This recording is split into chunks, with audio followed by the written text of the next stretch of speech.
Hello everyone. I hope you all are fine. So let's start our today's session. So in our today's session I have brought the topic extraction of crude metal from the concentrated ore. So as I am reminding you, in my previous lecture I have completed all the methods how to metallic ore is to be concentrated. So all the methods of concentration of metallic ore we have studied in our previous lecture.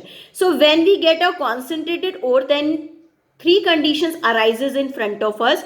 Then they occur in the form of highly reactive, second is to be moderately reactive, and third is to be least reactive. So let's discuss about the highly reactive. So highly reactive concentrated ore, most probably they have a great affinity with oxygen and chlorine. These are highly reactive, highly electronegative element. So highly electronegative elements, they have a great affinity with the highly reactive metals. Okay, so most probably the normal methods are not to be used to reduce them, so we will have to take the help of electricity. So the electrolytic reduction is to be done to convert into a free metal. Okay, so that electrolytic reduction is to be done in terms of highly reactive concentrated ore. Let's talk about the moderately reactive.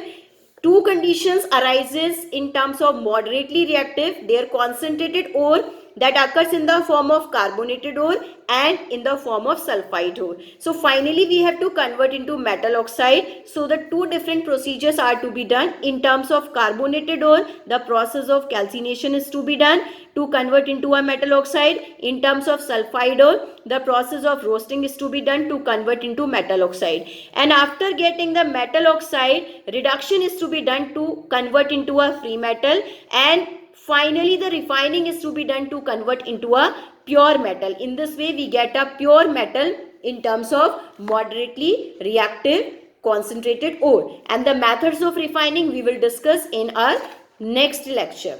Let's talk about the third condition. This is of least reactive sulfide ore, least reactive concentrated ore. Most probably they occur in the form of sulfide ore, and the process of roasting is to be done to convert into a metal oxide. Then finally reduction is to be done, and when we get a free metal, again the refining is to be done to convert into a pure metal. So these are the procedures which we have to follow to get a pure metal during the process of metallurgy.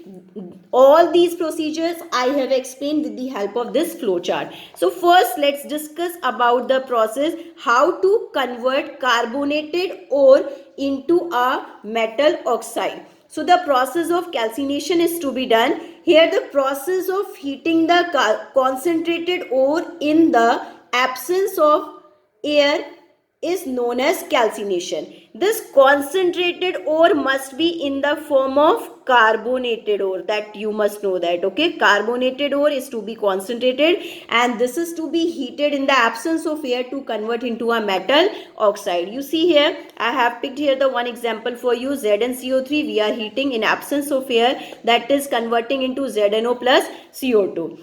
See here the one more example in terms of bauxite. If you will see here Al2O3 2 moles of water, that I have written there bauxite. The process of calcination is to be done. It is to be heated in the absence of air, then that will convert into metal oxide. This is Al2O3 and 2 moles of water comes out. But if you will see here, carbonate term is not to be here. Okay, only Al2O3 2 moles of water are to be there. So no need to get confused, but we are heating in the absence of air. So that's why we are calling this procedure is to be of calcination. Okay, now let's talk about the process of roasting. So what is to be done in the process of roasting? You see here.